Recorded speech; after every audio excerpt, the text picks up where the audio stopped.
Starting the recording. For the annual election of the officers of the Board of Education. And I would like to open nominations for chairperson of the Board of Education. Is one nomination, is there a second? We don't need a second on nominations. We don't need a second. Not on nominations, on Okay, the are there any motions. other nominations. Okay, we'd like to have a motion then to close nominations. Motion, second. Okay, all those in favor? Aye. Okay, we have motions to accept. There is a ballot that you have, and if you can, please check up for the president. Any pens? If we only have one person, do we need to vote? Just to officially have the Okay. ballots.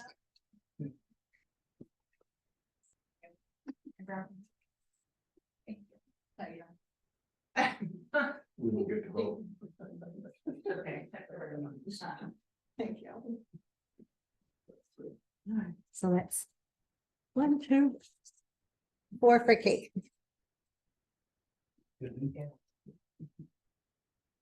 So we need a motion.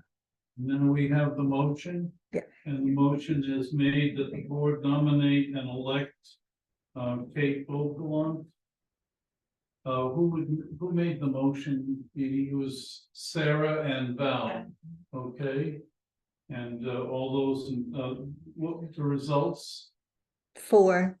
For your votes received, Yeah, and the motion for Okay. Kate Vogelon, and the motion carries. Okay.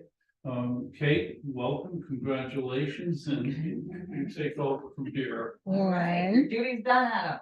Thank you very much. Thank you. Board, and congratulations to those that were up for nominations and took their seats. No, yeah, thank you for all that voted. We are now we would like to need a nomination for vice chairperson. A motion for vice chair. Nominate Megan. I second.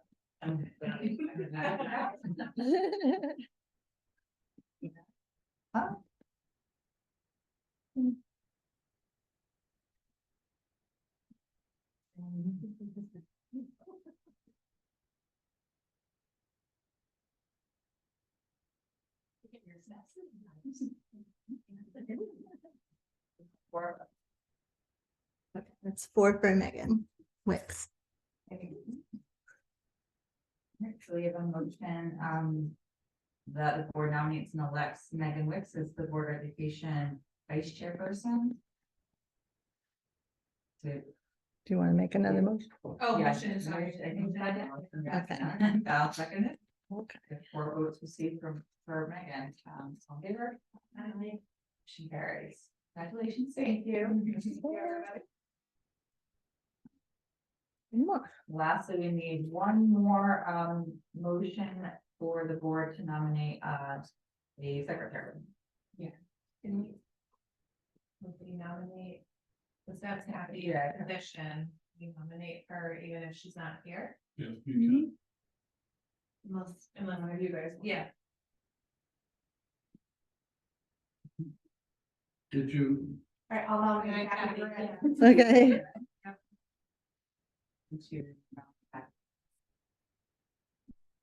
Any other nominations? I usually ask her. Okay. Yeah. I wasn't sure. I know if she's not here, we. I think if not, if she doesn't, we could probably Resign. There's 4 for Kathy, is the results. Motion to the board nominates and elects Kathy Grant as the Board of Education Secretary. Motion. Okay. Okay. All in favor? Aye. Just to let you know, the secretary with the transfer of the signatures and other things. That's a multi-layer step if we were to change over. I mean, we can do that, but Kathy does have to sign a lot of official documents. 4 votes received, motion carries. Okay. Thank you. Pat. For your future service. Okay, well, now we can call the meeting to regular order. correct? Yes, correct. Okay, so we'll call that to order at 7:17. I'll rise to say the pledge of allegiance.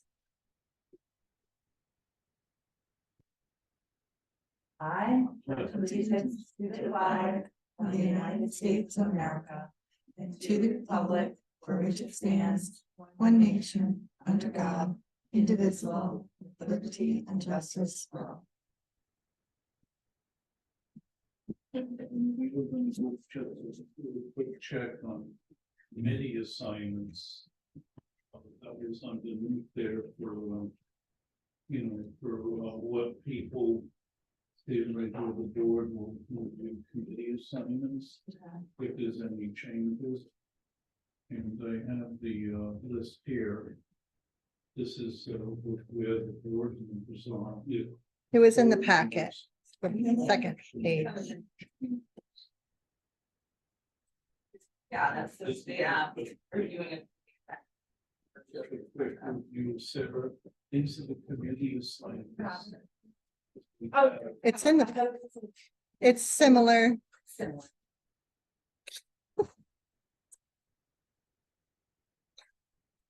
So I find that I'm on state base and I only ever meet during the day, so I feel like I can never go and contribute. If somebody else wants to take that one, just so that they can actually be an effective part of it, like I've done curriculum and I've been in those meetings, but I never. I think it's safety ones, like they're typically daytime during school hours. You need to get one of these. I'm okay. I'm okay. Thank you, Adam. Is it indoor air I do, yeah, Indoor, yeah. and I just feel bad because I mean, I would like to be a part of it if I'm signed up for it, but it's just. Meeting during the school day, if it's not. I can definitely do it. If we need to have a meeting toward the evening, we can do that. I'm not sure what time the back of town. Either that or if I could, I mean, I'm fine with doing virtual too, because I can typically take time out during the day and arrange my schedule on some days. To be able to do virtual, but to get here for a 10 o'clock meeting just isn't an option. So if, I mean, we can do that one with a Google Meet, I mean, if that's easy, so if that would be okay, or I would suggest. Adam, that if he were to do that, then I would do it right after school when the teachers are done at 3:30. Yeah, I'm not at 2:05, so I can get back from town for 2:30. I mean, it's only 3 times a year, so most people don't have a problem staying for. What time could we be better as well? 2:30. Oh, 2:30? Most days. 2:30. Yeah, so we can just switch some of the meetings. We'll look at the committees that you're on now. And the next ones that we have, we'll move to just after school, so it would be 3:30. That works, okay, yes. Maybe we can add it to the transportation. Okay. Yes, you could be added to that, and usually, the group that meets, we have some people who can't be here before. Okay, so you would not again. Yes.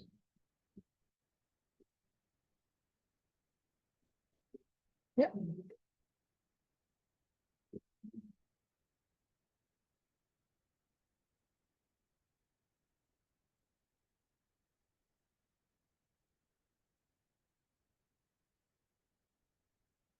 Looking at any changes to just try to accommodate people.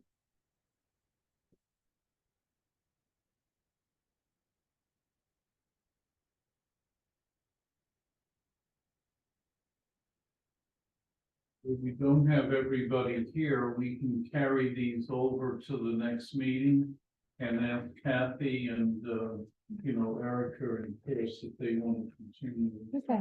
You're fine with the committee if you want. Yeah, you can always, in a pinch, if I'm not already supposed to be there, most of them, some of them are not on, so you can always call me.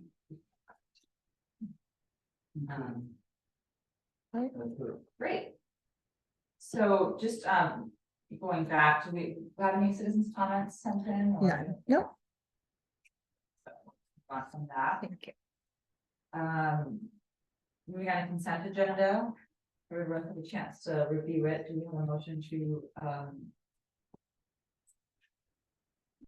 prove it as? Motion as presented, motion made, second. All in favor? Aye. Opposed? Unheard, motion passes. Okay. Moving into administrative reports. Capoletto? So we are well into our fall trimester. We're actually almost at the end of T1. So we just held parent teacher conferences in October. We had our book fair and our grandparents' day for our youngest students, and we also had the family book fair night. That our PTO sponsored. We had probably almost 75 students come to that, so that was pretty good, and their families. We've started our winter sports program, so cheerleading, girls basketball, boys basketball. So those are all good things that are getting, if they haven't started, then we'll be starting on Monday. We hosted our literacy night. We had about 55 kids come for our literacy night, and that was also held the week of Halloween. So that was the week of Halloween, and then on that Friday night we had peanuts. So we were very, very busy. Literacy night is great. The ELA committee they are the ones who host that, and they come up with a theme every year. This year's theme was camping, so we had a lot of like little things, graham crackery type of stuff, plus reading, a lot of campfire readings, etc. that people did. We also do our infamous escape room that everybody wants to do. So they go in there and they do that with Miss Glidden and her team to be engaged in literacy activities and to promote reading for students. We recently held a food drive that was a huge success.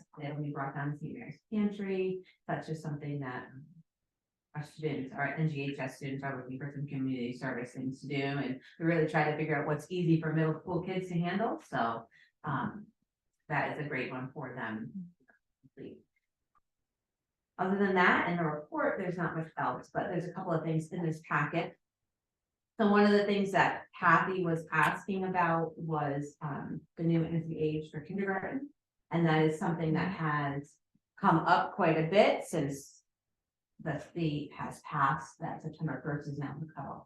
So it came up last meeting. It is something that we're working on. Val Ward and I recently just went to EastCon to work with others on what they were doing as part of this process. So the state has provided information, and I just gave that to you in your packet. You can read what the legislation says. So basically anybody born before, after September 1st isn't eligible for kindergarten starting the fall of next year. So they've implemented a birth date. Cutoff, that's the word I was going to cut off. Like every other state. So it's been a long time for Connecticut to do that. So probably something that should have happened a long time ago. But with that being said, the state has left it very open in allowing individuals to request their child go on to kindergarten, even if they fall between September 1 and December 31st. So they have to request in writing, and there's some information in here, and it talks about how parents must request in writing to the school principal. There's a process for evaluation. The state has not given any indication on what that evaluation is or what it should look like. There are no resources to kind of like start formulating a plan, but our plan here, when Val, Lord, and I have talked, Mrs. Dermody and our preschool team, by January 1st, we're hoping that we'll have a little bit more headway on it, talk to those parents who are affected by this. So it's right now, it's 9 students in our current pre-K. That doesn't mean somebody's not out there that doesn't come to our preschool. So right now it's about 9 students, so just working with those families on what the decision will be. The state does encourage that by, set a date, like by this date, you must inform me if you'd like a child to go on, otherwise they'll continue in the preschool program. So that's gonna be hard, I think, for parents, probably definitely this year and next year, right? If you're anticipating you have a child, you're anticipating this is the year they're going to enroll in full day kindergarten.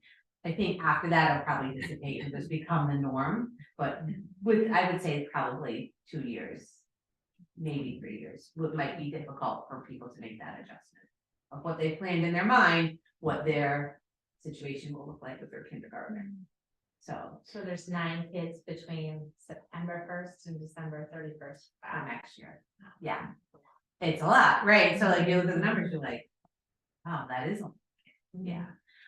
So one of the suggestions from the state was that as part of our preschool program, in our bylaws, we should adapt that we will prioritize students born before 9/1. So you don't have essentially this you don't have kids born December 31st who can't go to kindergarten the following year, but yet you have these other kids maybe that you couldn't take because you were full. So they do say, prioritize, not that you couldn't let those other kids in, but prioritize those other birthdays first, because that's really their cohort and what they would be going on.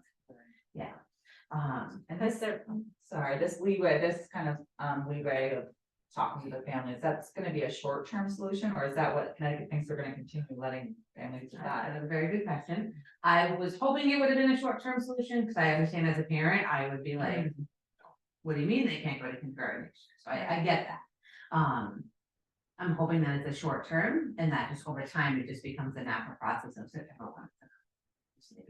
Other states. It is really best practice, for kids, if you look at them in the continuum, for students, but we'll see what happens as time goes on.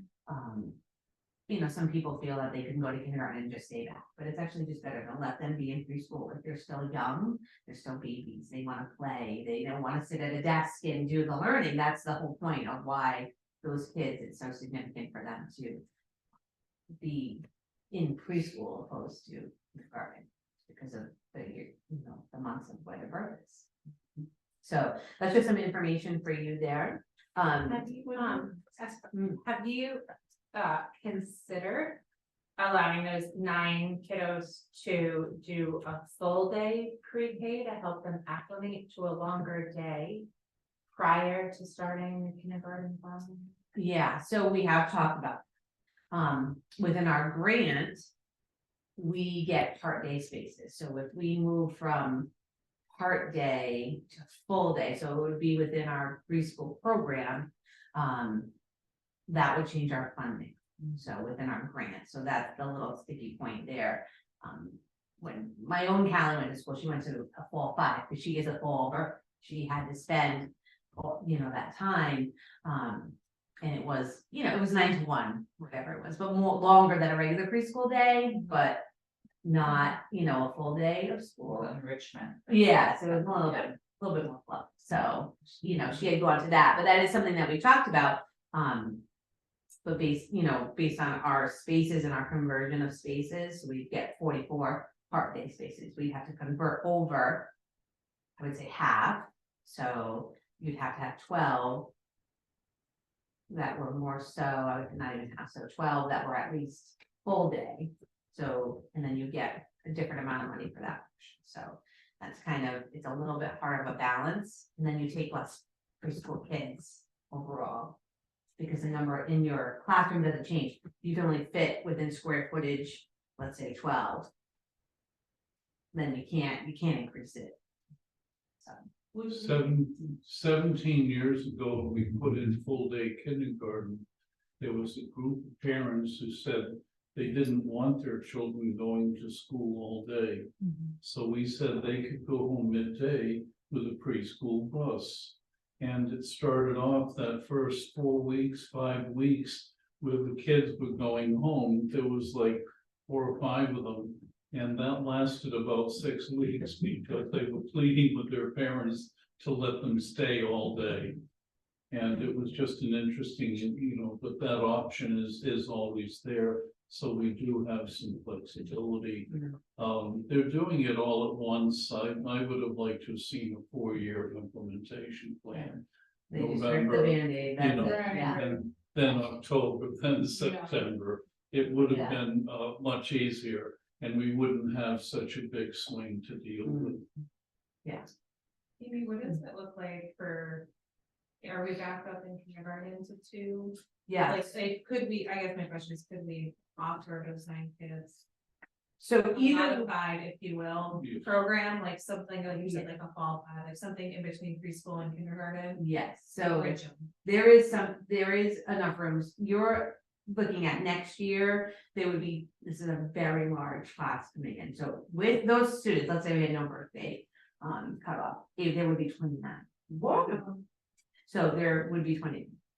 Without those 9, you're looking at 20, you're still looking at 2 classrooms, right? So either way, you still have to have 2 teachers. So that is something that, that could be discussed, you do part day in pre-K, you do part day, maybe you're going to specials and lunch and kind of doing that piece, it would definitely be an interesting dynamic, and right, so you would use your 2 kindergarten teachers to do that, and then what would that look like? You have your regular kindergartners who are gonna go on, but then those kids are going to stay. You also don't want them to feel like in limbo, right? Like, Right. that's tough with the. You feel like they're being held back, like they say. Right, yeah. making friends. Yeah. Yeah. It makes it tricky, Yeah. and technically you're not supposed to give students the same curriculum. The same Right. each year, right, so if they stay back, you're supposed to actually give them something alternative to what they had already learned the entire previous year, so. But that is, a point. When we were talking, like you had said, and Sarah, like, what else could be done? And some parents are okay with, they know their child and they don't want them to move on. But some, I think it's gonna be a little bit harder, and they might wanna try to just push them on, and they might just then say, I wanna keep them back in K, so. I think the first year is gonna be the rough, and I think we can be lenient in the first year of, kind of what. I think for 9 kids, you might get half or whatever the Right. number is, and you can adjust in your 2 kindergarten classes, and then that they stay in, like in a rich. Yeah. In a rich group. Yeah, they're not gonna be required, so it's. Right. So that was one piece, that Kathy had asked about. The second piece in there, and just so you know, and Adam will talk about this in grants, but this is just an example of one of the grants that we recently received, and we had to sign up, so we will be doing some literacy training through the state, so it's part of the grant. You must take a team with you and go and, learn and get professional development on the scientific reading and a leadership series on what does literacy look like in the classroom. So that's just an example of 6 of us will be going in one of the cohorts, and we were awarded significant amount of grant money to go do that, and then use that money to implement classrooms.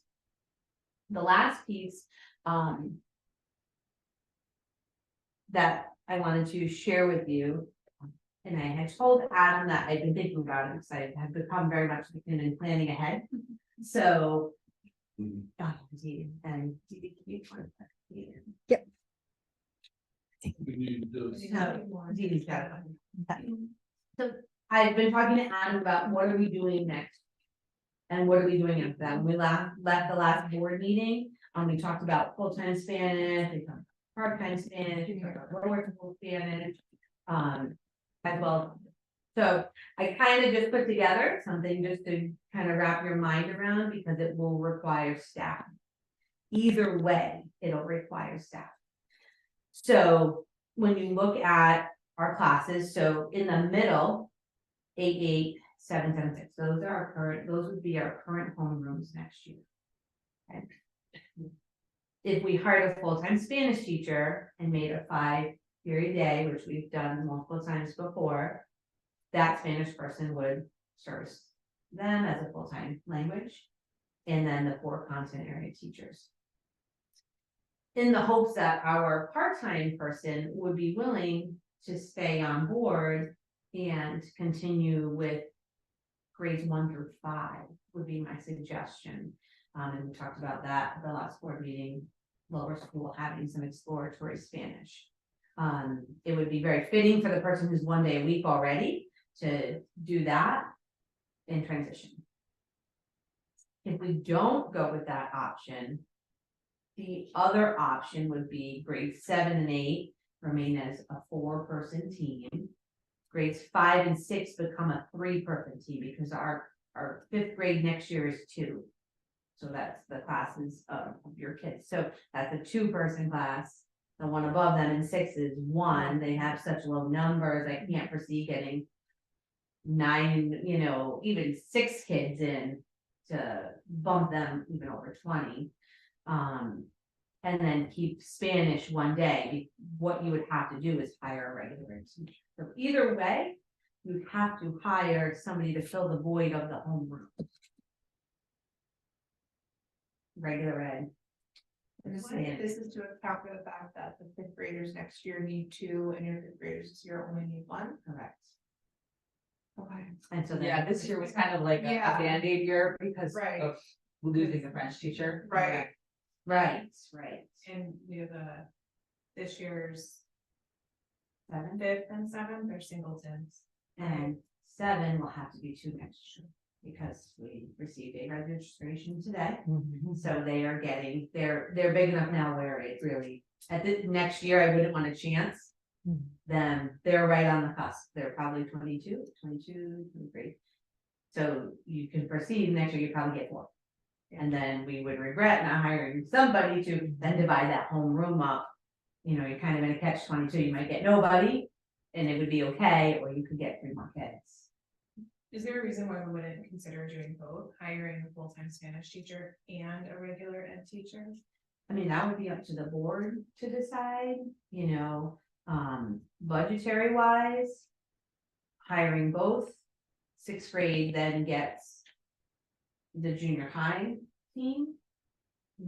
Or 6th grade gets an elementary, more of an elementary. So I think that's kind of the difference in that model. So we'd have to price that out. It budgetary wise, be hiring 2. It also seems like there may be retirements potentially. Yes. And so what I worry about in that junior high wing is the stability of a potential multiple retirements at once. And so bringing someone in maybe perhaps a year or 2 early to stabilize when there may be retirements of teachers, so that we're not caught trying to replace so many at once. And then at the same time, continuing the commitment that I think the board made around having language in the classroom and being able to prepare those kids for high school. So if you look at the projection, if you continue that model, that's the stability of the model. So those 5 would always be, so regardless of anybody retiring or not, you would still have to replace them. Nobody on staff is qualified to, only select staff members are qualified for that above 7th grade. So if you have a high school starting in Connecticut, 7 through 12, you can teach 1 below your certification, and it can't outweigh the amount of courses at the middle school level that you're teaching. But budgetary wise, then you're looking at hiring 2 teachers for that, plus keeping on a Spanish instructor. And maybe this question for Adam, what happened to, within our budget, the teachers that we haven't replaced? Or are there teachers, I'm just thinking about the people who've retired. Those become absorbed, like within, so like there's no like pocket of So money. as teachers have left, our enrollment has also come down, is what the trend historically has been. So, and then we replaced one with Spanish, French, it was the French teacher. And then we've also added it was the social worker, so there's been kind of We added 2 offset. teachers last year. Right, there was an offset, so there's been some attrition, but not significant attrition. I think that when you're thinking okay, you lost one comes back. But the enrollment with the classes of the singletons are what kind of debunked what you Yeah, look at. Because if you put 2 homerooms right at every grade level, let's say that You need grade it. class, you would Right. need to replace those people who had left. Right. But the We're able to way get creative because of this. you just kind of shuffle people around. So with this option one, you're basically saying your full-time Spanish teacher would become one of your homeroom teachers Yes. for the 7th or 8th graders. And essentially, if we would have kept French, I would have just, that's what our projection, that's really what we Right. were projecting to Yeah. do this year, because we've had the single. And just, make that a homeroom and make that a rotation. And the Spanish is working fine one day a week, it's just exploratory, it's not, but it only services 3 classrooms right now. So that's kind of just something I wanted you to think about, because it is going to come up fast, and we're going to need to decide what the. Yeah, I think everybody's been fairly vocal about wanting to have a full-time Spanish. Right, that's been my options. We'd like to Right, get. and mine too, so that I'm gonna. If that's what you wanna go for, I think that's great, I would also say if the one day's already in the budget. Then allow her to maybe shift down and do one, a half an hour. With the younger students, just, if that's something the board's interested in doing. I think we were really happy when all of the kids in the entire Yeah. school were getting some sort of language. Yes. That's to get a taste. So when that kind of went away, I felt some disappointment because I felt like, we were going backwards. So Yeah. the idea of option one that you have where we kind of go back to where we were and probably progress a little bit more, right? Because now you have a full-time Spanish teacher for those upper grades. I think that's kind of the direction that we had hoped for when we had. tried to start this. Yeah. And just having all kids exposed to, a second language, hopefully. So when we were going over the staffing needs for next year, usually we don't bring this up at the November meeting, but I think there's options that we need to discuss and a solution will emerge. And as we find out what's happening with existing staff and the different options by the January meeting, we should have an idea of how this impacts the budget. We might be able to give you a little update at the next board meeting, and then the January and February and March, the board will be reviewing different options. But we really think that having the full-time Spanish person is important, and the board could make a decision to advertise early and to really seek out finding somebody as soon as possible, because there's just a real shortage. And to Sarah's point, I think that does give some stability too. You're now bringing in a new Spanish teacher who's gonna have a couple of years before hopefully any retirements. So that does provide some sort of a working group where the students are at least acclimated to somebody ahead of time. I think maybe Amy, maybe other request would be like an add an option 3, which is like the Cadillac. option. I understand I'm asking, but I think it would be helpful to understand, like, what would that look like if you could have both, right? If you could have that regular ed teacher and the full-time Spanish teacher and the 1-day instruction for the lower grades, and if we could do some modeling, maybe Adam around like her costs, because I think it would be important for us to sort of weigh that in as part of our other decision on all of this too. And it could, it definitely could work, you could hire whoever you wanted and make a schedule how you wanted. And I just think it's how much. Yeah, the and board then wanna the cost spend of, on- right, right. because, I mean, the money summer, so it's like, are we then taking money away from technology? Like, where is that money needed, would be my, like, is it, we need another teacher, or would you prefer to take that money and have additional either technology, right, or, if we're looking at, buses in the next 5 years, right, like, the money comes from somewhere, right, so Yes, we right. have to understand, what that, but I mean, I think we definitely, I can't speak for everybody, but I think we should definitely start looking for a full-time Spanish teacher as soon as possible. Just a little inkling of what's to come. NFA is charging us about $100,000 more this year because of their formula. Next year, we should have some savings of 100,000. And then there is a special ed outplacement that's going into a transition program. And the full cost for that student is like $110,000.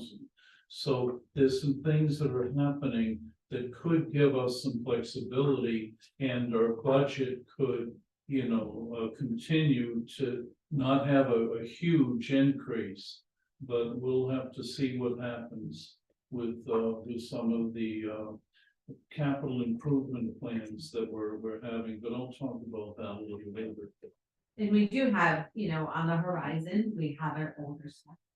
So over the next 5 years, you're going to lose, older staff as they decide that they're gonna retire, and everybody always pushes it out one more year, but at some point, they're not gonna push it anymore, and Please remember, when I first got here, people panicked because there's 7 teachers that still have a considerable benefit in the contract. And the board said, well, we have to try to fund that. And if there's a teacher who retires, we maintain that salary in next year's budget to pay them the benefit. We hire a new teacher, and then the year after, we recognize the savings. So there's strategies that can be used to help the budget go that way. And if we come up with some agreements, you'll see it as we go through the actual expenditure list. As part It's of an your, interesting process. That's typically a younger, a teacher, not younger, their age, but I think it's been like usually around that first, second grade that or is that? yeah, so any interns that we get, I try to go by their preference, like some that prefer younger, older, but they are elementary certified, so they. Is come there in an opportunity to get somebody that's going for like a 7th or 8th grade certification? 'Cause I know that's been successful for you the past Yes. few years. In the lower grade. Unfortunately, interns are very hard to come. Okay, And so Dr. Christensen, who runs Sacred Heart, she will email me maybe once or twice between April and August, and it's like, I have one intern. for you to okay, so interview. there's not It's like good. a. Yes, there's 'cause- not- no, because that's a program that particular program, where we get our interns from, is meant for people who are seeking masters in education to get their first certification. So it's a lot of people who already work, et cetera, or want to use this opportunity to work for a school. So it's Okay, It's so it's not very like a good. student teaching program, okay. no, no. Okay. It's an exhaustive list of. that we're reviewing. I had to put it all together, so It's great. here's all the information. It's very important. Nice report, Yeah, Amy. thank you. Do you have any question for Amy? Do we have the special ed report for the board? It's the last Got it page. right there. Okay. Move on to what was just student services. Johnson. Don't have a great deal of new information to bring, but I just would like to comment on what I feel is the successful implementation of Amy's initiative to change the documentation. I don't think I have it. It's the last It's the page last of page. Amy's report. The last page. Oh, here it is. It was in this packet. Oh, I For don't the know. days. You should have. Thank you. It's it was explained earlier this year, it's a notebook approach. And with some accountability with people periodically noting that the accommodations are being utilized. And when I have PPTs or 504s this year, the teachers seem to be better prepared to answer my question, what accommodations are necessary, what accommodations can be trimmed. They're on top of things more than I think in the past. I've carried the article about Dr. Casey along. We have, there are 3 assessments that she's bringing to the extension of the staff, the FIFER assessments of reading, writing, and mathematics. And they're more finely attuned to identify dyslexia, dysgraphia, and dyscalculia. The staff is going to receive training on Tuesday, January 23rd, one of the comments I'd like to make is historically, department meetings have been, particularly like the fourth Thursday. But a number of our staff involved in the after-school activity, tutoring, so we're shifting to a Tuesday. And we're doing that in November and again in January. Probably would do that as long as the after-school program. That way I have full attendance at the department meetings. As I say, we meet once a month. So you're starting to see our staff become familiar with and starting to use the first of those assessments that they were trained on, the Pfeiffer assessment of reading. And it's just very good information. Dr. Casey is very used to using them, and she's good at training the staff. So that's the final phase of that will be completed in January. And you know, things are rolling. We have, you know, just meetings are rolling along, and we're becoming a little bit more fluid with CT sets. Although there was a wrinkle today, it was driving me nuts. I would open a 504 accommodation plan, and there's a difference between the display for a referral that's new. There's an extra tile, they call them. And if you have just a review of an existing one, then that first tile isn't there. And time after time, I would open up for a particular child's record and it would have the wrong display. So we'd have to back out and get back in. So the thing is still nuts driving at times, but it's getting a little bit better. And I think the parents are hopefully adjusting to everything coming electronically and trying to get the consents done appropriately so we can move on and get these documents completed. But the process is going. I just want to say one more little thing. I had a PPT with a family. Stepmom and dad were at the meeting for this youngster. Dad's in his electrician's garb, sitting in his truck, taking a break from work. He could not have attended the meeting today because he couldn't afford to lose 3 hours of work, come in, sit on my office at the meeting, and then go off. So the technology that we're forced to use because of COVID is really enhancing our ability to have parents participate in meetings. It's resulting in the meetings being, in my mind, a little more efficient, a little tighter. Everybody's there. Everyone has an opportunity to give their information, ask their questions, make their suggestions. So I think it's working fairly smoothly. And I sit there with 2 laptops and say, I am involved with Hill and do the paperwork. But it's technology is really helping us to increase our involvement with parents. It's good. Great to hear. As a follow-up to what Lloyd said, this is the overall cost of special ed. And I give you this report because we have about 29% of our budget that goes for special ed programs, administration, psych, speech language, OTPT, and transportation. And we've been 29.09, 28%, 29%, and this year we're at 29%. Please note that last year, the 1.87 million, the $1.987 million was about 150,000 less than you had budgeted.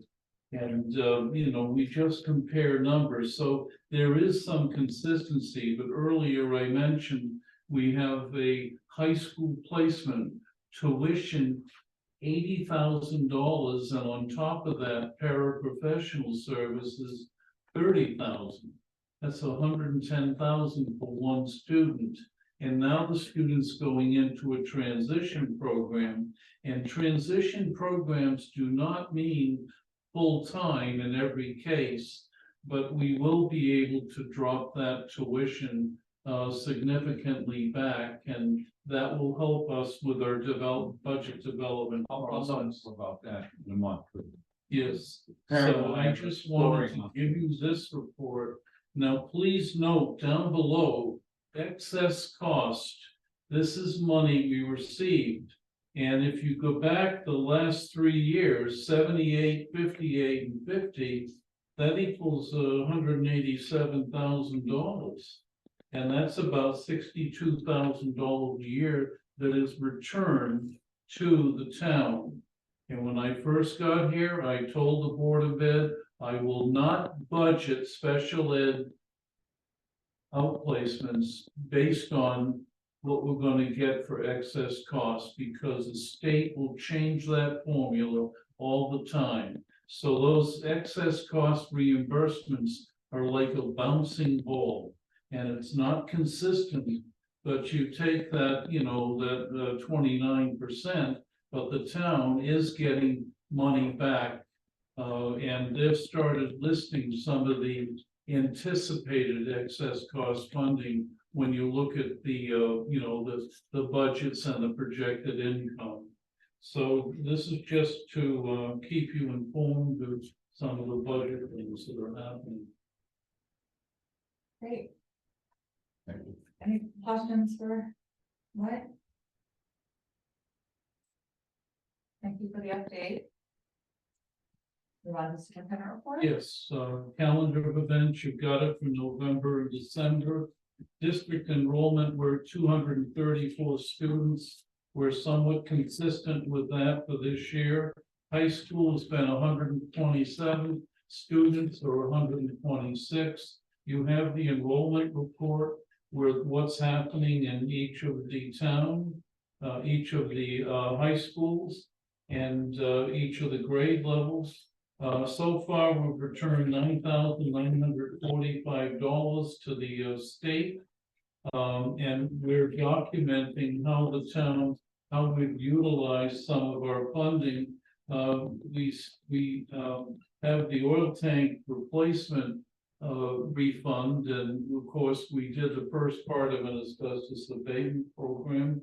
There's a VES mentoring program flyer. Rachel Sabu runs that, and teachers and other adults can mentor some students. There's been some grown-ups that have mentored children for many years and develop a great rapport with the students. I wrote letters to the designated high schools thanking them for our open house. You've got the K policy highlights. And I wanted to notify you that a social worker has been found who will be paid for by a mental health grant in a cooperative agreement with Preston School District for purchases services up to 1 day a week. Now, we have $25,150 this year, and the social worker will be here 1 day a week, and Preston will send us a bill, an invoice, and we will pay for that out of the grant. But I wanted the Board of Ed to document with a motion to utilize a mental health grant and appoint Emily Ambu as the social worker for up to 1 day a week.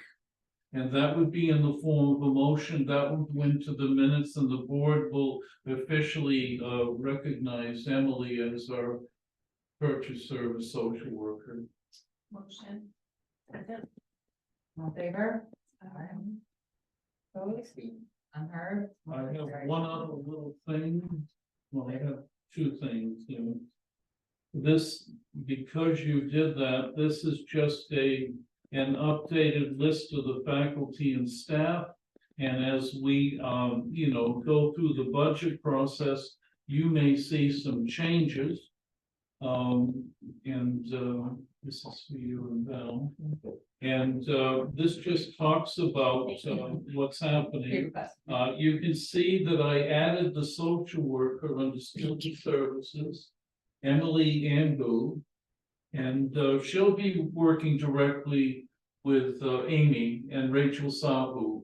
And if Lloyd has a student that gets into a PPT, he will be involved in the, referral process. But Amy is here and Rachel is here, and Emily is gonna have a place up in, Amy's office to follow through with things. And then, of course, we have the rest of the staff, but I thought it would be important that you have a staff list as we're going through the budgetary process. There's one other little thing here, and I was trying to decide if I would, how much of this I would give to the board, but it's just very interesting with what's happening with the school lunch program. So this is the school lunch program financial report for July 22 to June 30th, and how much it costs. You can see cash from daily sales, Board of Ed subsidy, and then total revenue. And then it gives you I won't go through the whole thing, but you can just look at that. But we were asked if we didn't use some of the remaining balances with what we received in subsidies, then they would want to take the money back. And I never give money back if I can help it. But there's excess balance as of June 30th. And this report was filed, Amy and Tom got together. But Amy signed for this, but we're getting a steamer, a door, refrigerator, an ice machine. And if we don't use the money, we're gonna have to give this back.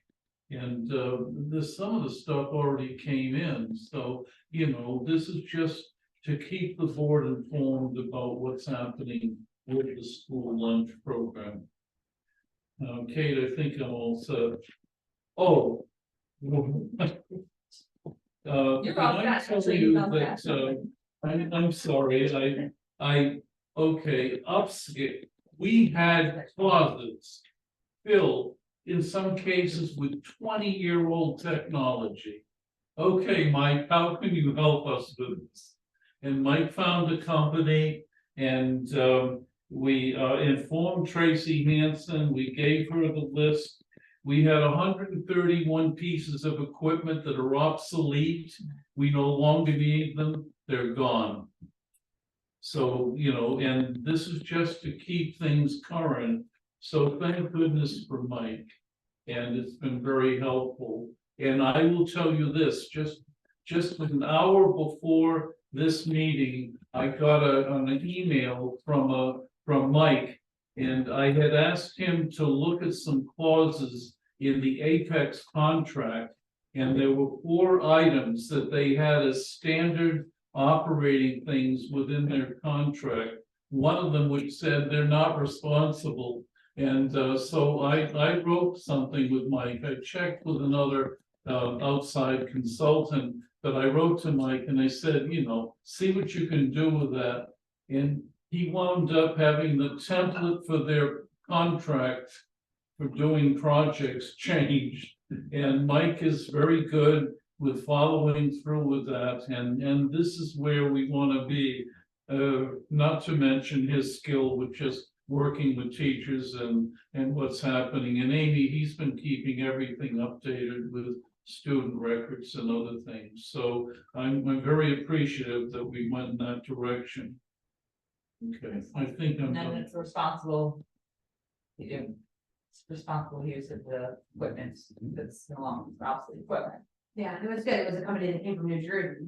Actually, they came up and they took it and then they repurpose it, refurbish it, however, whatever they do. They don't just, you paid you to, for Right. value and hope that somebody could repurpose it, Right, but for us, it's not going to the transportation. It's 15-year-old desktops.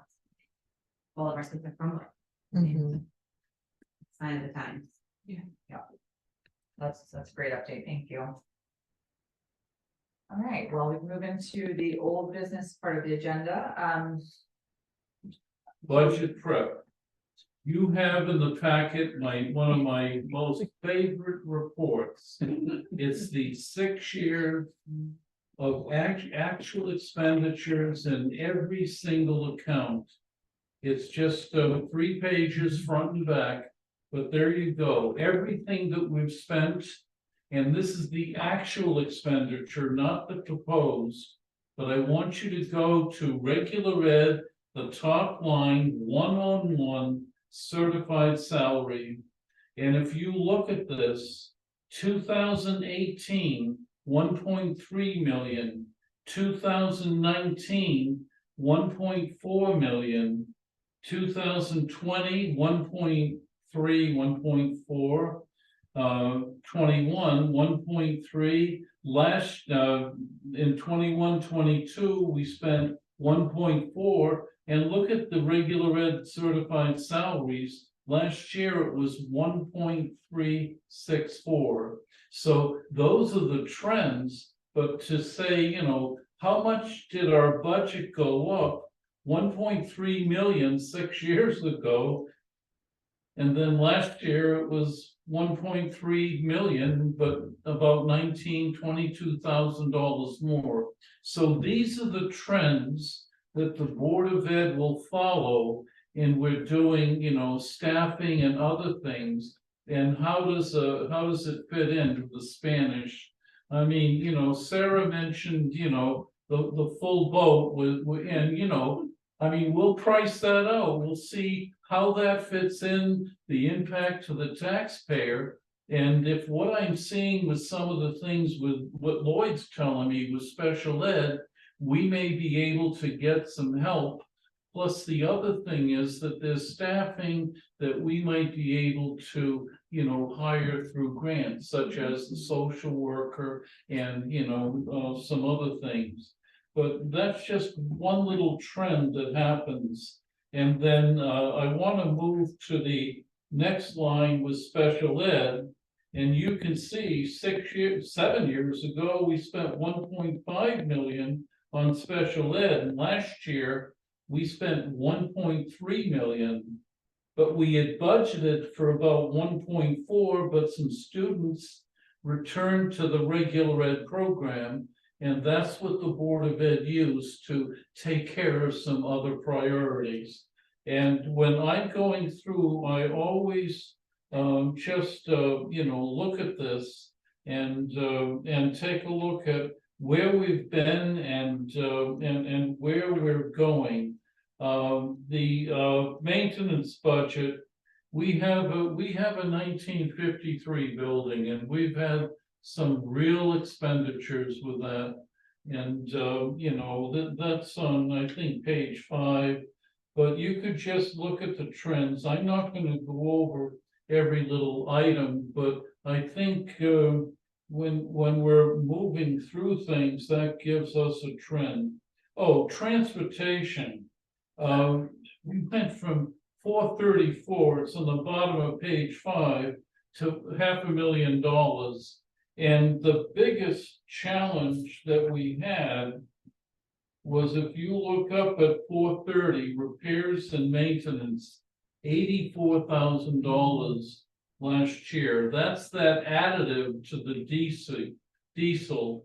And earlier this afternoon, I got a requisition for $14,000 for another DEF. That's the name of the additive to the diesel, because it eats away at components of the engine. And I sent that off to a diesel expert that I know in another state, and I wanted him to say what's happening with that. But because we've made all of those repairs, that means that we made it for 6-7 years with the buses. But this is one of those environmental additives that we have to look at. Now, I will tell you that I am looking at a wheelchair accessible van. We have some students who are coming up, and the prices that are coming in on that, but I'm not sure the transportation, Sarah, you said you wanted to be on, so we'll be looking at the vehicles. But our buses are holding up. And we did buy some stainless steel components in some areas. And other than the DEF, I think we would have had a more reasonable run with the cost. But there's all sorts of things that are coming out with electric vehicles. And one of the last items on the agenda today is an electric vehicle charging station. So, you can take a look at that, but, if I go to meetings, I'll be in meetings with the other superintendents. And they'll wind up saying, okay, what did you spend for extracurricular? And one of the other students says, well, I have to check with my business manager. And so I get up and I looked at this and I said, last year we spent 36,000, the year before 23, the year before during COVID 12, 28,000, 28,000. And of course, you know what the other superintendents do? They grabbed the page and they said, what's this? And I said, I don't like to have fringe papers. So, I don't like any extra fringes on the budget, but, it's just a way to go ahead and to follow trends. And as far as extracurricular is concerned, this board has really supported that, and the children do appreciate that, but this is just my book to get answers. The budget process, I'll put the timeline in the minutes. And the big thing is leading up to the first budget proposal in January, okay? Just a question on YSB, what's that fall under? YSB? YSB is the last item on that budget report. It says community, Okay. yeah, it's right, it's, Community service Yeah. operation. community services. And we contribute was 6,000.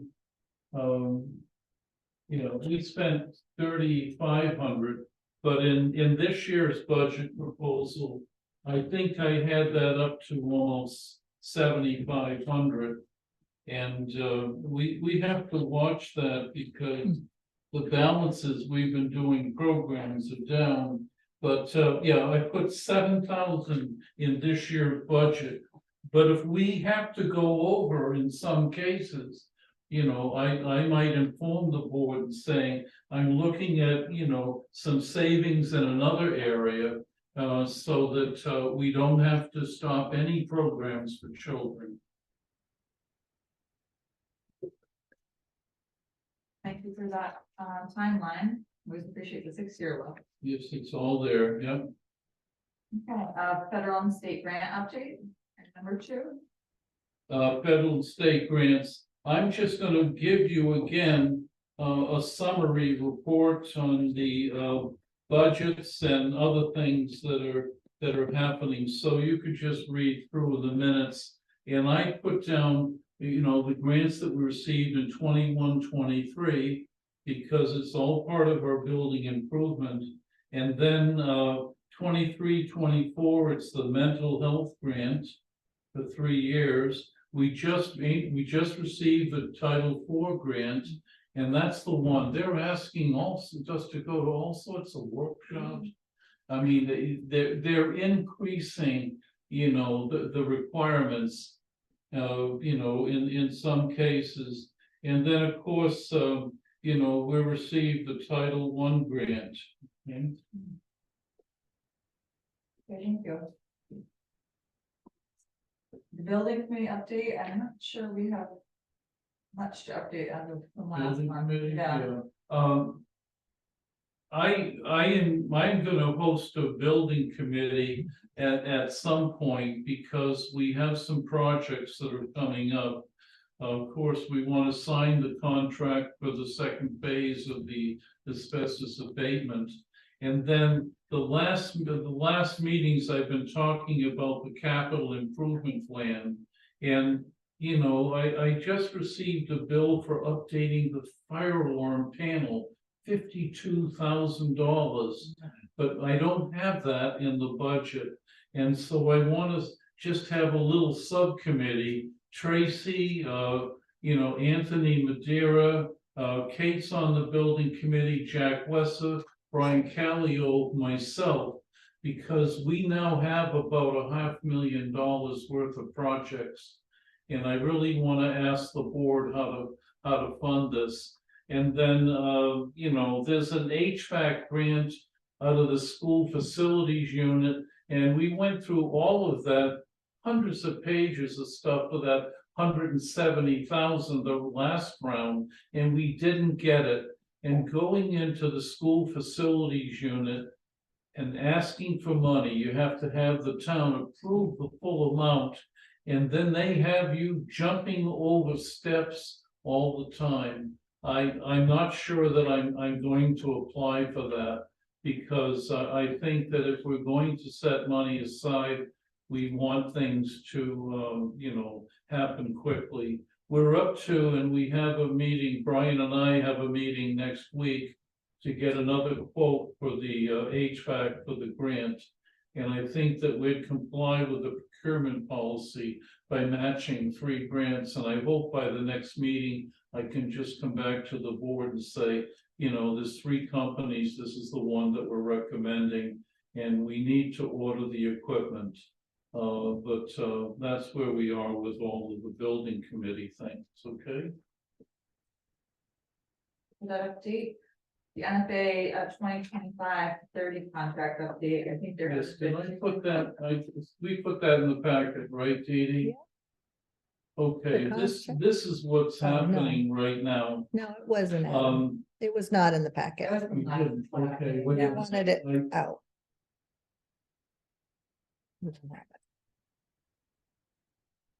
Okay. I have the contract right here, and the thing is that there were several of the partner school districts that met and we got together, and they wrote one of their draft proposals, and we're in the process of doing this. We have another meeting next week to look at another draft. Well, very recently, Fred Dorsey came, and he is retiring, and I need to write him a letter on behalf of the board to thank him. But Dan Murphy is going to take over for Fred. And Dan has been, I've known Dan for 25 years. When I first got here, he took some, very complicated cases for us and did a great job with them. So I gave Dan the copy of the contract that group developed, and he offered his suggestions. Fred also looked at it, and I just sent this out to the chair of that subcommittee, and we're going over suggestions. So we hope that we can have the next draft next week. And then we go in and we meet with NFA, but I don't have our completed proposal yet. I could show it to you, but I would much rather have the 9 superintendents and their school districts agree on some draft. And then I can give you a copy of what Dan wrote and what the final suggestion is that we're presenting to NFA. But NFA has to negotiate it with us, so we'll see what happens. I do know that I had Lloyd write some things, and we consulted with Amy about some cost saving activities. And as I said at an NFA meeting, you don't know how much you're spending on special education. And they said, yeah, we do, it's in our budget. And I said, no, not everything, because if Lloyd, we placed a student in one of their programs the tuition's what, 82,000 a year? And we have to supply the paraprofessional. That paraprofessional is not on your budget. And our proposal was you hire the para and we will pay for purchase services.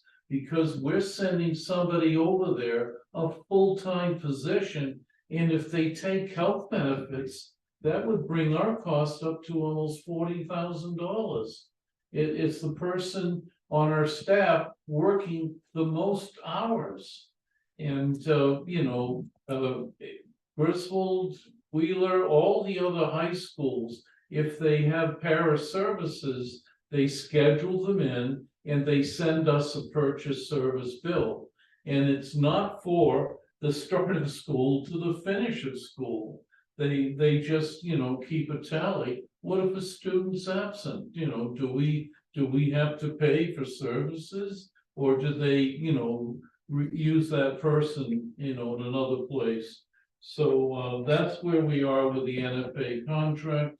And certainly we will review that, but I had legal advice with this copy. Any questions? Wheeler has the best contract. And they absolutely, they have a student attend one day, we pay for that one day. And if they attend school for 30 days, we pay for 30 days. There's no gimmicks, there's no other thing. Of course, they're going to school all year, but for me, that's the best scenario. We pay for the services that we receive. And Lloyd, you've been having some good success with that too. Yeah, what I like about Griswold is that a youngster needs para support, but he's in a small class and there's 2 or 3 kids in the class.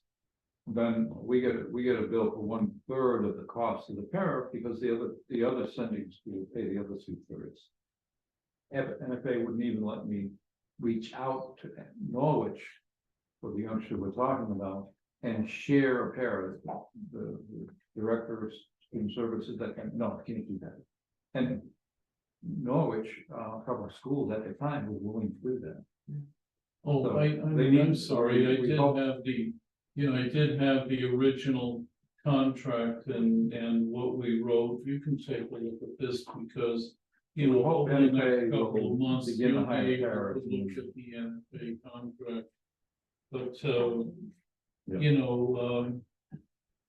we had some pretty strong recommendations and, it just gives you an idea of what we're doing. It was my whole thing, it's just what I explained, but that's the written record of what happened. And that's the old contract.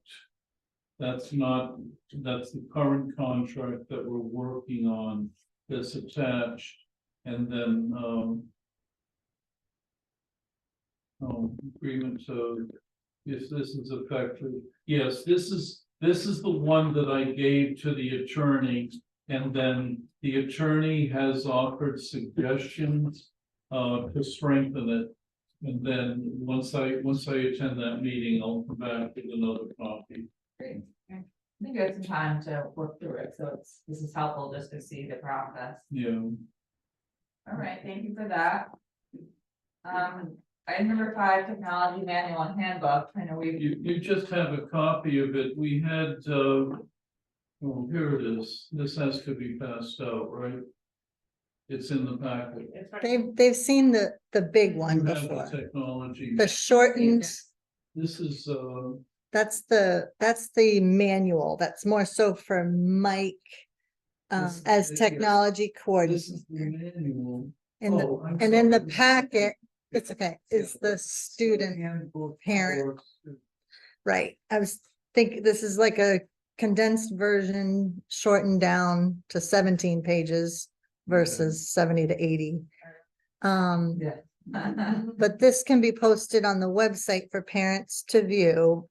And I don't know, Amy, if you want to we could just do like a little section in the big parent thing instead of sending the whole thing home. Yeah, and I'll just link it, so whenever We it's can- updated. yeah. Then just automatically. Yeah, it doesn't have to have this whole thing in it, but Even Lloyd, I think I'm okay, and the rest are just motions for, you know, the board approval, so we usually roll through those if you want Thank you. to, you know, if you wanna cut out Almost done. these things. And I really appreciate all the support and help you've given us, it's been really, just incredible. Some time for the policies. Like you. yeah, I had just, so I know we're not looking at the individual policies within the technology handbook right now, but I do think this was some, but we need to look again at this cell phone, what kind of communication device policy. okay, Or maybe not, but I was when I was reading through this thing, it's like. That basically that parents cannot expect to be able to contact their students on their device, things about. If it's confiscated, that the school is not liable for it, and I don't know, it just kind of is like. And I think we need to take another look at that. okay, we can do that. So you have to remember that we have a note. Their parents can't call them. But that's not this. This is an active This is policy a we've had. I know, so this basically says that you're allowed to have it, it has to be turned off during the day, Yes. which is fine, but it has to be turned off. Other than district approved use, like it doesn't read like a no, like. So we consider it. No phone, but they keep them in a locker, Right. keep them turned off, or, But then, keep them on right, silent that or vibrate, says, like, it just doesn't read as though you're not allowed to ever have it, like, it's just kind, and then it talks about. In the course of investigation, the student may be required to share content that's reported, Mhm. so. I don't know, I just think, I mean, I can send it to Amy Yeah, I just. think digitally, it's a one little bit- page. It's okay, I don't know if it reads how we think it's. whatever is there really speaks the same thing. right, Yep. Cause that's. Yeah, which is why I'm saying, I mean, I think if we, if we're proving like we want these policies as part of it, I think that's fine. I just think that, and we need to maybe take another look at that, cause Okay. we did look at it back in August. I think is what it that was says. in the big thing, it probably wasn't, That was the big one. it was Yeah, like yeah. glazed over. So, This is the first reading, so. yeah, no, and I think, I mean, like I said, if you guys need the handbook, we can approve it as with that in there, just with a note that, in the next. Not a big rush. Yeah. Yeah. But didn't we need it for insurance? Didn't we? We need this to get cyber insurance, which is kind I know, that's the thing, I think it's gonna be fluid. This is the first we've seen the condensed version, that's the Right. thing, but all it is. You can basically approve it and we can pieces of update it. What is in the bigger one. Right, exactly, so Needed. it's like, Parent we can, friendly. like, I think, yes, definitely our cell phone policy will be part of the student handbook, so like, if we Yeah. want to approve it like that, that's fine. I just think we need to take another look. Mhm. I Do don't you think it needs to be think, stricter, or do you think it needs to be? I think it reads a little bit, Unclear. infringing on the rights of the students and the parents. I appreciate that it's our philosophy is no cell phones at school, but that's just not the reality, so. The question is, does the policy? Do we tweak the policy to be more what actually happens versus what we want it to happen? Well, I don't think it's no cell phones at school, it's that cell phones are Not to be often used, in that. right, yes. Unless it's under teacher discretion. Because the moment we allow them to then utilize their phone. We are opening to issues that surround social media, we're opening to issues that are Agreed. videotaping. Students that shouldn't be videotaped, posting, I mean, Better, you can Mhm. probably talk to this at the moment that you open that.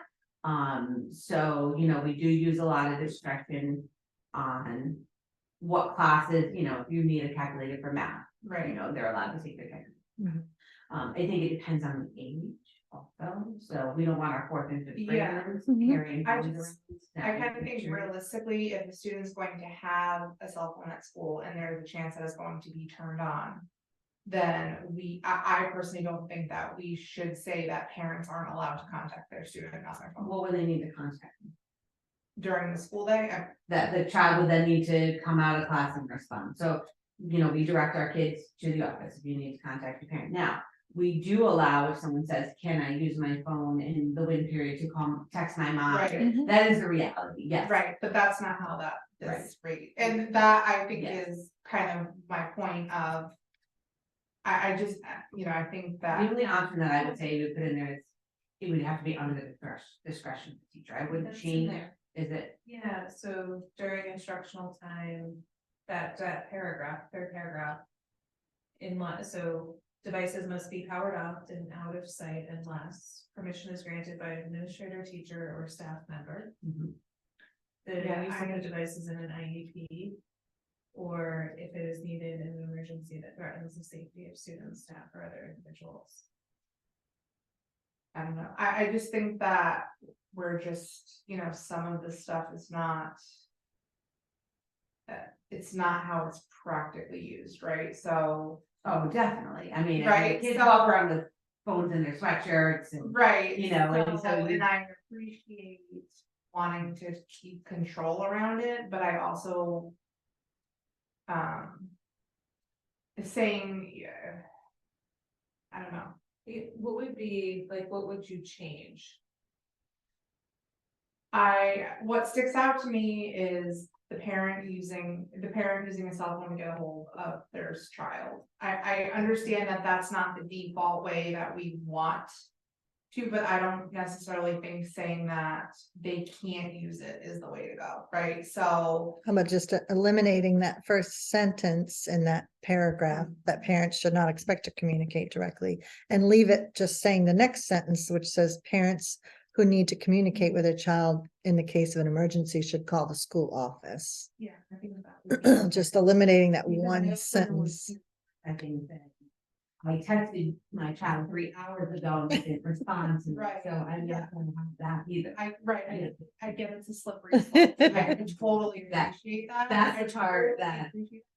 But even something like, you know, in the course of the investigation, the student may be required to share the content that is reported in order to allow school officials to make factual determination, like, I think that's starting to get into like.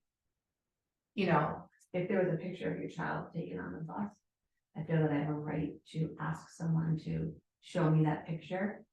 So I can determine if that picture Mhm. is appropriate or inappropriate regarding your child. So if someone comes to me with a complaint and there's things that happen on school grounds with a phone, being able to see that photo helps me determine next steps.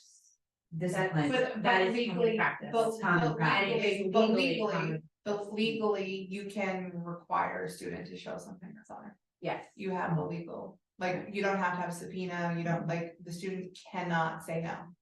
The parent cannot say no Correct. at all, that's so, okay. So, you know, if it has to do with something, you know, I'm not just saying, oh, show me the picture of Right. the puppy. On your Yeah. phone, it would have to be a reasonable suspicion. So then maybe Yeah. cause this is like a blanket, right? This is like a blanket, I think this is a blanket. right? Policy, So correct. maybe we tweak that, because I just, Mhm. I think, well, maybe, I don't know, Megan, if this would sort of strike a balance between like what is common practice, what you're allowed to do. Which is like, and I don't know, Amy, how this would go down in reality, but if you had to launch an investigation and you were requiring a student to turn over their device for you to look at, Mhm.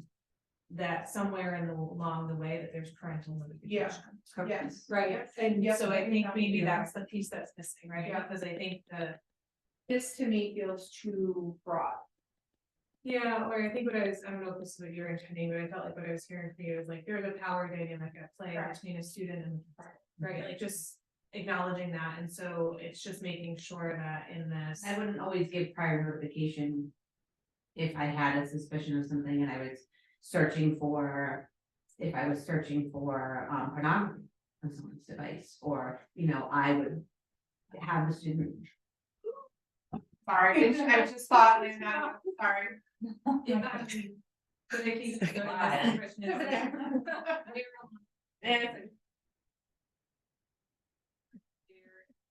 Maybe your other question. Is cooperation. I think they're never- Not the students can still need them stuff. I would just say, her they search their phone, I would say, show me the picture that is in reference, X, Y, and Z. If they say, That is what their parent knows. And I would have to wait there with me. If I knew it And was on that I particular guess device. my question would be, should that be happening? Right, so if you're, I mean, how often does that happen? Not very, And then right? do you notify parents before you? No, I'm saying, how often is it that you're requiring a student to show something that's on the phone, Many times, they're readily shown. right? That kids are on this. kids are pretty Yeah. nice. You know, so most of the time, I mean, do you notify prior to? Right. And we have police officers that come in and go through the phones. Right. Yeah, I I mean, mean, I would there's, never go right, so I mean, there's definitely, there's a legal component, right, but that's. I don't know, I think, This is coming from Cape, so it's also it's something Right. that's. Yeah. One thing to keep in mind. Child's in school. In local parentis, she's the parent. mm, So she has parental responsibilities for the safety Yeah. of the children. Yeah. And I think that's something people. I'll check CABE for another revision, because the Yeah. last one we looked at from them was 2019. We reapproved this policy in last year just because it was in the technology manual. So I still need to think about, I don't, again, was there? Table it. To, Like, for sure. yeah, and that's what I'm saying, I'm fine with saying that, I mean, it's certainly going to be a part of this manual, I just think that there's some. Some things that are kind of, and again, I definitely appreciate it's a slippery slope, but at the same time, like, students also, you know, there's the power dynamic, there's. More students' rights at school that, you know, we hear about all the time, so it's just. I wonder if maybe the addition to this end of it would just be like. And I'm sure you do it anyway, Amy, but like. Parents will be notified. Like, I think that sort of, right, and then this way. Not like, feeling like something happened that a parent, that is, a child may or may not divulge when they get home. Oh, yeah, I mean. That's how. Well, You're showing everything on your fire. You know what I mean? I think maybe that's sort of like, is striking them out. And then this way, the parent does have a concern about. Whatever that investigation was and the information that was found, then that can be a conversation between.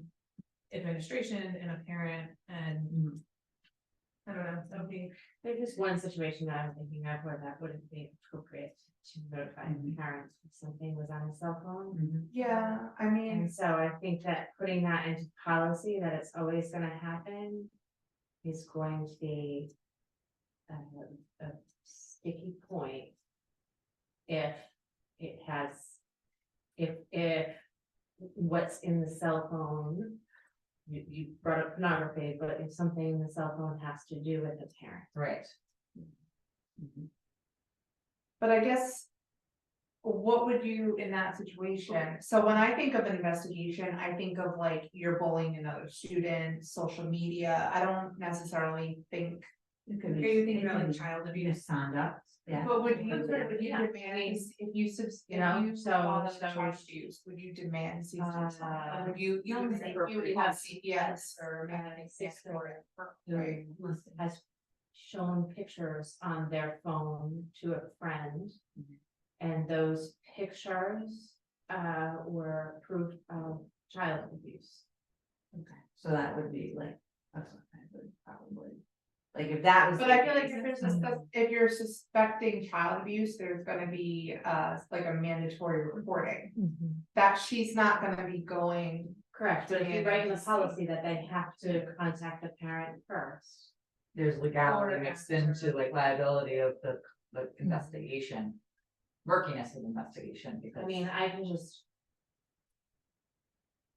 The mandatory I can just reporting trump fathom policy, you know. that, you know. I think the you parents. you can write caveats, you write a caveat in there, right? So like, I would assume too, like, if it's a matter of like school safety, right? If you get a report that somebody's threatening to blow up the school, then of course you're not gonna Bring me call your a parent, phone. show me your cell phone now, right? So like, I think it's not an all or nothing kind of scenario, I just think there's, So a you lot could of put something like, in conversation with a parent is like, Right. like Or- at the discretion. Yeah. Um, or the safety of school, you know, something like that, or like, you know. I think there's definitely, We understand that the safety of our school and our children right, is the, is paramount priority. correct, And although we would prefer to notify the parents and all of that, the priority is the safety of our kids. yeah, I mean, 100%, so, So I think that little caveat might, yeah.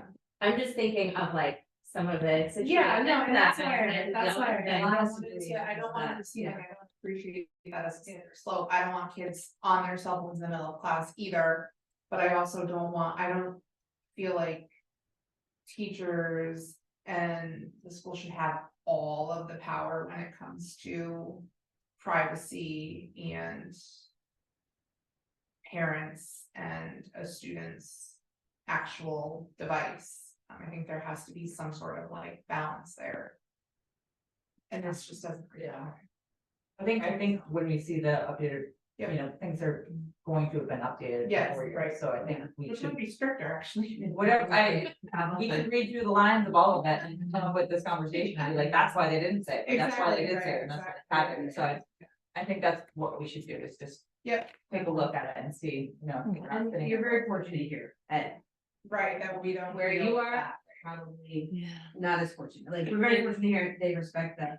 You know, the boundary of it should just be away, Yeah. shouldn't, you know, and do they go to their locker and check their phone? Absolutely, does anybody question them when they do it? No, they're not, you know, that, like, we know kids do that, we know moms text during the day, don't forget to take the bus home, you know, those types of things. We are, you know, we understand that, but for the masses, your phone should be away, should, Of you know. course, of course. The moment that a phone comes out of the bathroom and starts taking photos and pictures and things Yeah. like that is where.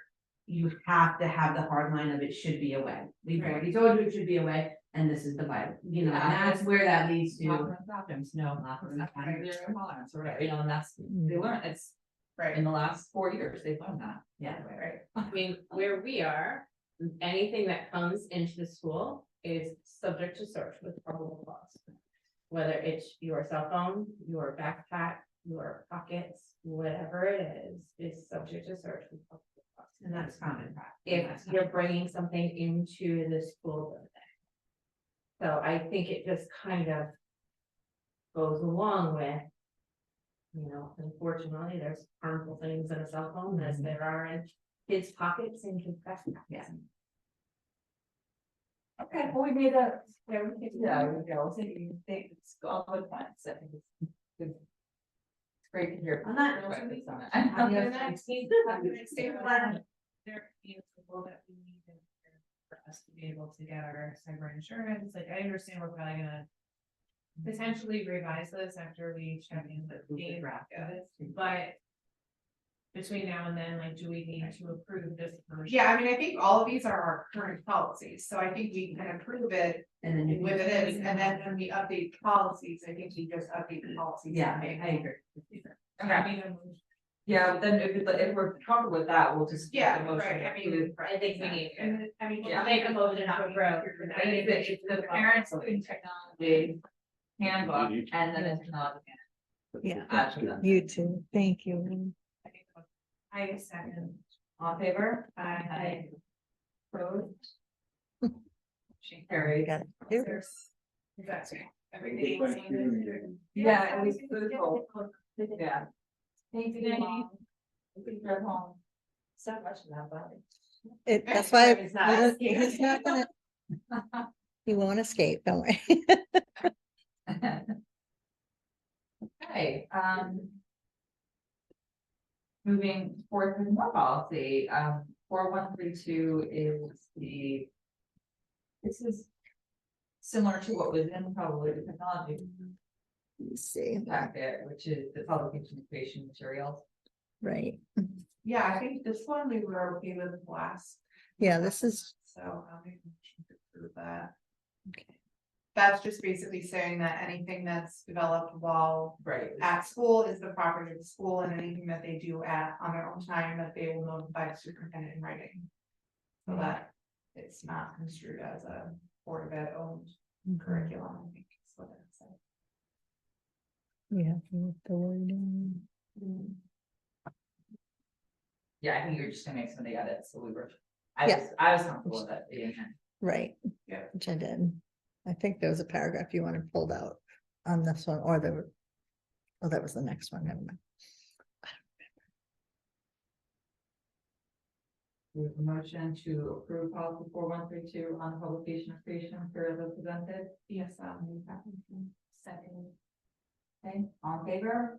Aye. Aye. Any opposed? Motion carries. Okay, we have policy, regulation and form 5125, which is the student records and salaries. We've already read that one. I'll make a motion to approving that one. I didn't see anything.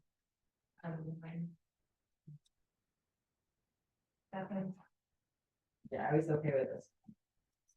All right, we have two motions on the floor. Any discussion? I think I did that. Just saying. All in favor? Aye.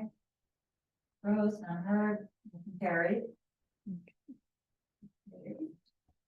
And then the final one is the survey of students 6162 spot 51. Portion I thought was there were options on it. For the form of Mhm. being notified.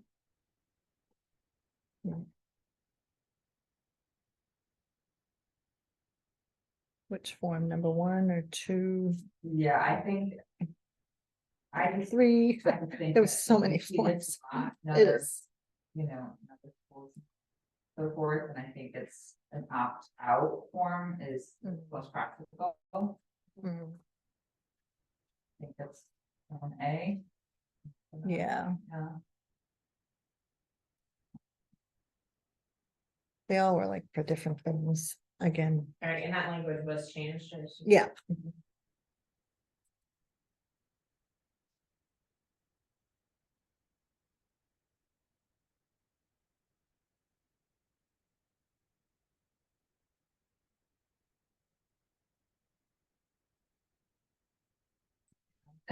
Sections of if you choose A, B, or C, you plug in flagger. We Right, can, I mean, if you wanna, Does it depend on the situation?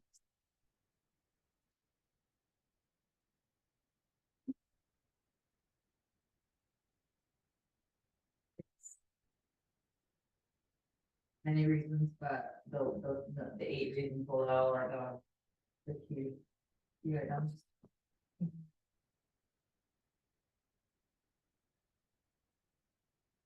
I think there's instances where you would want both the consent and the opt-out.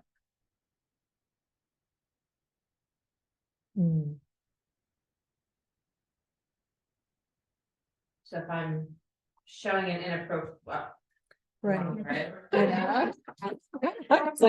Not inappropriate, if I'm showing a movie in class that could be construed Mhm. by a parent as maybe questionable for their child, then I would ask for a consent form from every student. Mm, If we are doing, I don't know, I'm just throwing it out there, sex education, mhm. then I could see an opt-out form being for only the students that don't want to attend. Right, Versus a consent where in order to attend, your parent must say that it's okay. So I'm just, like, I wouldn't necessarily say like, should we keep form A or B? I would say, depending on the situation, we probably need them both, so let's keep them both in there. Mhm. So that depending on the situation, we have. access to both. Right, How would The we discretion of that, though, yeah. determine which falls under an opt-in versus which falls under consent? Because Ask me those questions. No, because I think the examples you gave, right, those are good examples where I feel like I could have. Almost said the reverse, right, like, Yeah, I was thinking actually, right, I was thinking, so I think that's where I just am struggling with like, if. I'm all for keeping both, I mean, I think that's fine, but I think there would need to be some guidance under which you would, what is an opt-out versus what is an opt-in. Mhm. well, so Consent. if I'm understanding this, and maybe I'm not. Consent is to participate in the activity, opt-out is to not, so we are.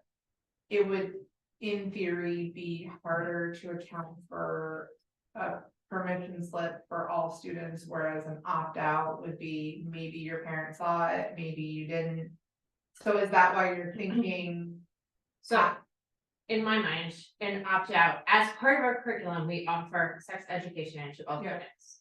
If you choose to not have your child participate, then you need to fill out a form saying that your child is not participating in the normal education that we are offering. I'm adding something into my class that is not part of the normal education, but I feel as though it's going to add something to my classroom. But I understand that the nature of the movie may be disturbing to some people, right? Maybe it's in a science class and it's a dissection. Yeah. I would make sure that the parents know that their child is going to school to watch a dissection, which I think is going to add to my class, but may not be a part of the curriculum that all students should be a part of. And you're opting to not. Mhm. Do you know what I'm saying?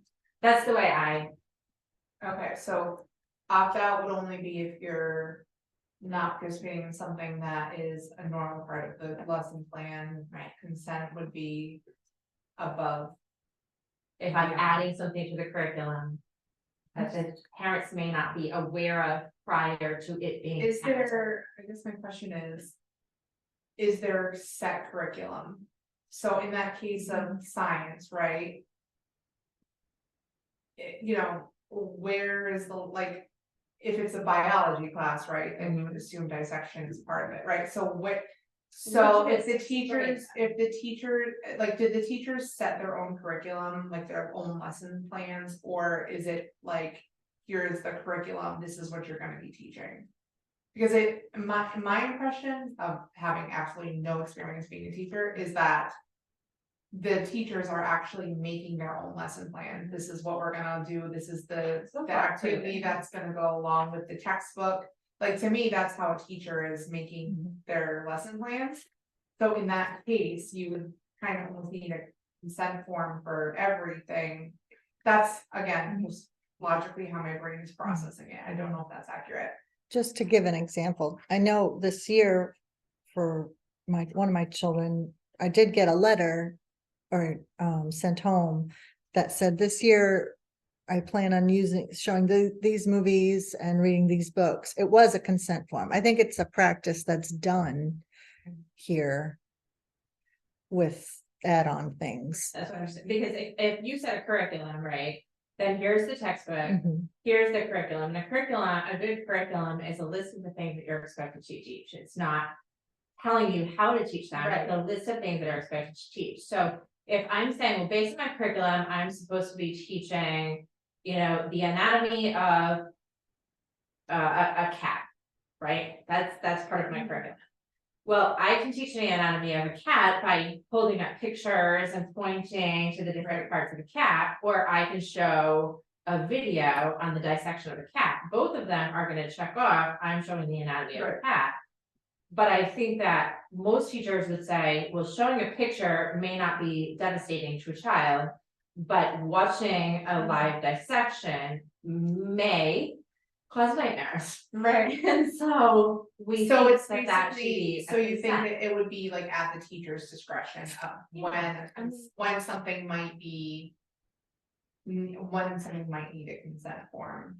Yeah, I mean, I think if they you do could that. show a video in class anyway, I would think that Amy would have some knowledge of it. I don't think the whole teachers Yeah. are just gonna go in And and. to start point, like, I don't have, like, I'm just curious of. Yeah. When you kind of leave it up to discretion, like, what might be offensive to you may not be, and vice Mhm. Which is versa. why you do a consent, because Right. then there's that gray area is removed.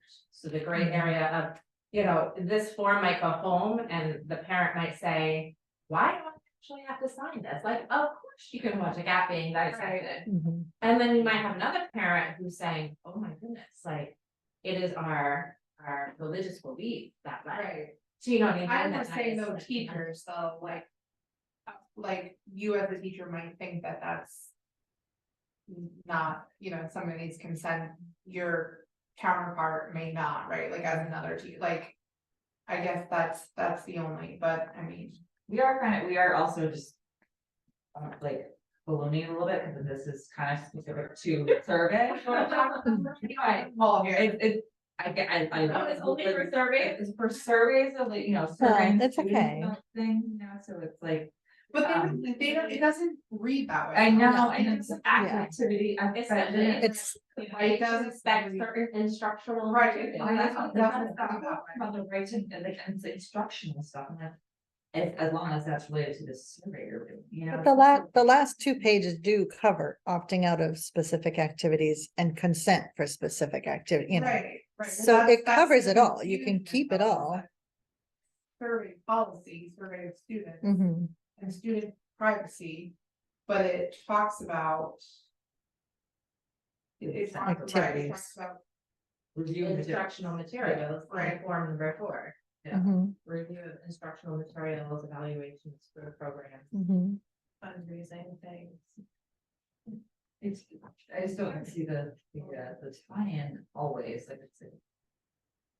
Why this policy is one policy instead of. Yeah. A couple of. cause I can see like, right, the consent for funded protected information surveys. And then they talk about like flu shots, like, which is clearly not a survey. So. Unless you're being surveyed on whether you. Whether you want a flu shot, Right.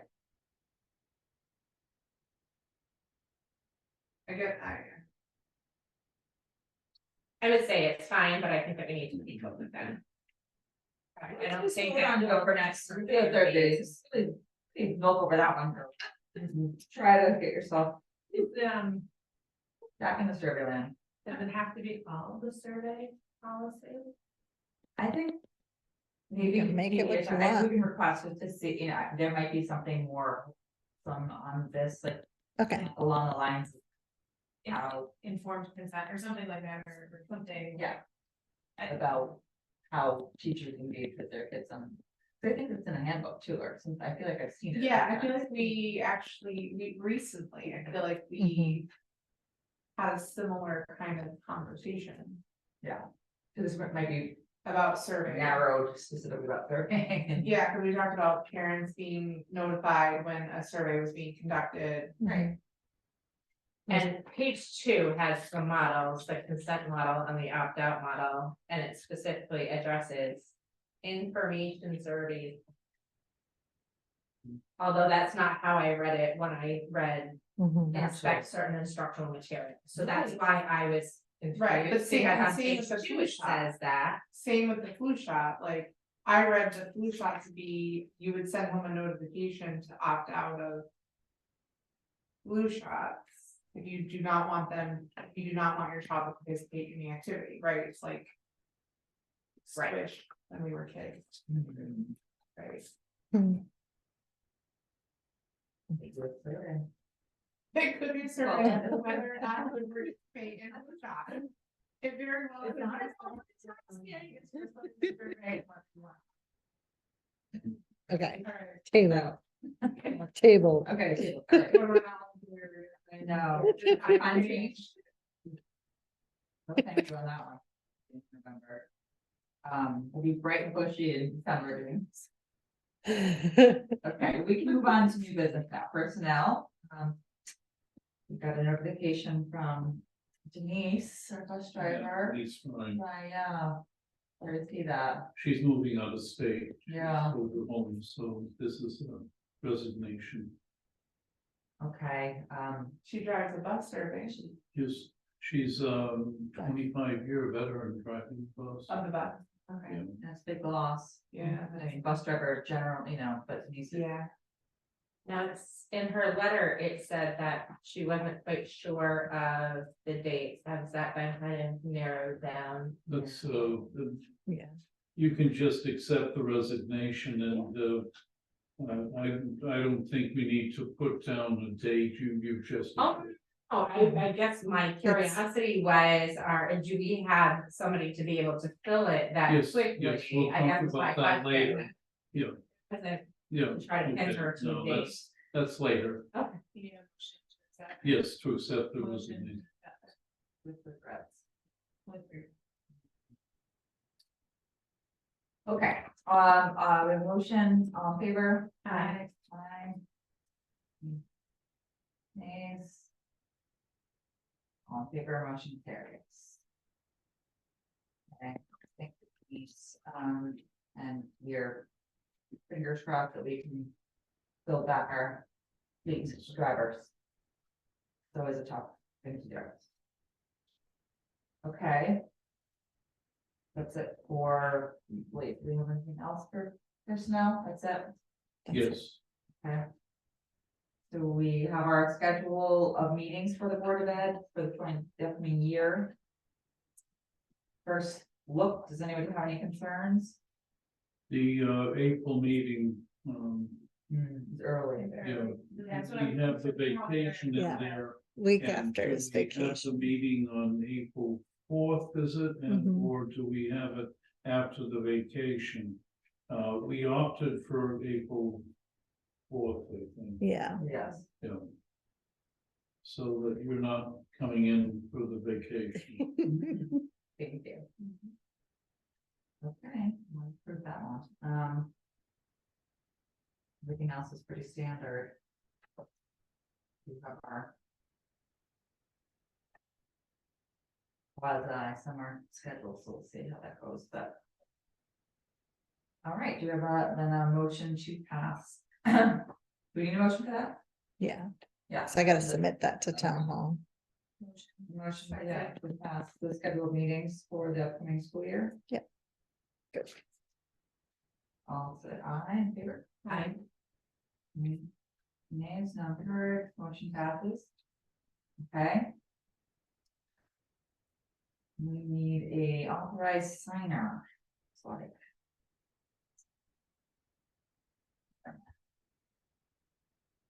Isn't that Amy? Did she sign it? I thought we made her that. Not yet this year. This is like I don't think so.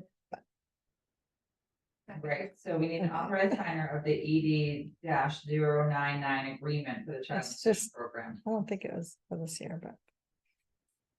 I'll check. We, yeah, Okay, I know we should it's authorize late, Amy Sufleto to be the signer. Okay, all in favor? Aye. Opposed, none heard, motion passes. Okay. Then we have authorized superintendent to submit the title technical. for part A grant and the title 1 and 2 grants. Motion. Second. All in favor? Aye. Aye. Yes. Yes. All in favor, motion carried. Okay, the all hazards plan for 2023-24. We need a motion to verify the submittal of the 23-24 all hazard plan to the state of Connecticut by the annual deadline of November 1st. So it's submitted. Yes. Motion. Second. All in favor? Aye. Nays, none heard, motion carries. Last on the agenda for new business, Eversource CT electric vehicle charging program. Did I give you the report on that? I think it's the back. was in of the packet. The back of the packet. It wasn't in the, but the thing is that, okay, I'll just read a quick summary on this. It- The town hall and the town library are reviewing the installation of charging stations as part of an Eversource Connecticut electric vehicle charging program. Documents, were discussed about some of the programs for the charging station. This company quoted $49,104 for putting in the charging station. And then there is an electric Eversource rebate of $40,000. And then ELE, the company that installed it, provides a $9,104 addition. But many additional questions need to be answered before making such a long-term commitment, and I'm just not ready to sign this. And did you have the summary report from the attorney? Yes. So, you got that on the packet. The same attorney we hired for the solar panels, Tracy, hired to review this. And he raises many, many questions, like where does this go on the property? Yeah, that was my question, is this like, So we where, don't really wanna encourage people to be sitting in the school parking lot. Right. thank you. Right, Yeah, they can this- sit in the news full of if they have to do this. Yeah, I mean, if it's for our school buses, because eventually we're gonna have electric school buses, It's gonna be the bus lot. that's Yeah. different, but we don't. Yes, so this is just to keep you informed. I'm not signing it, obviously. And the attorney didn't recommend signing it, and I don't think the town signed for the library or the town hall. Yeah. I mean, Imagine Town is gonna turn into highly electric. So Yeah, I anyway, just was, you I saw. have been informed that we're reviewing this. Yeah, I noticed this, I think this was from Tracy to you, that said, we do know that electric cars are going to be mandatory in the future, so we are thinking of employees using, like. Mandatory, like everyone is going to have, is that what she's implying, because we are like so far. I think. I think we're, if that's the case, we're maybe on like round 10 of some vehicle charging stations by this time. I feel like that's just kind of. Okay, well, I just wanted to. No. So let's, I mean, it's been conversations for sure. I mean, I just was happy to see that there were questions asked. Yeah, right. Of course, the nature of it, that seems to be. True. Right. Yeah. Mobile station 5. Yeah. Cool. Yeah, in the middle of your playground, that's mandated. Yeah. Solar panels. But, it's. I appreciate hearing that they comment on. The resources for it. I think it's weird that we just have that. The stations like right down the road. Yeah. It's pop, then I'm aware you're like, wow, those are electric vehicles chargers. I know.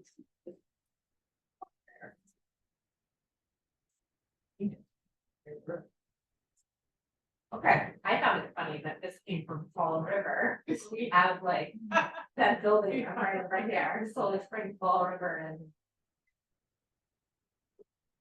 Well, that wraps up our new business. Our open meeting is December 14th at 7.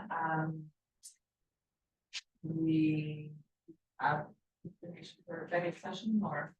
yes, if you have 2 items that we just need to be reviewed.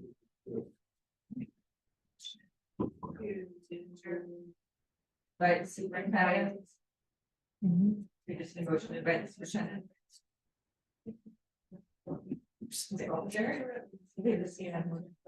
So I decided. Thank you. So. Nine and those.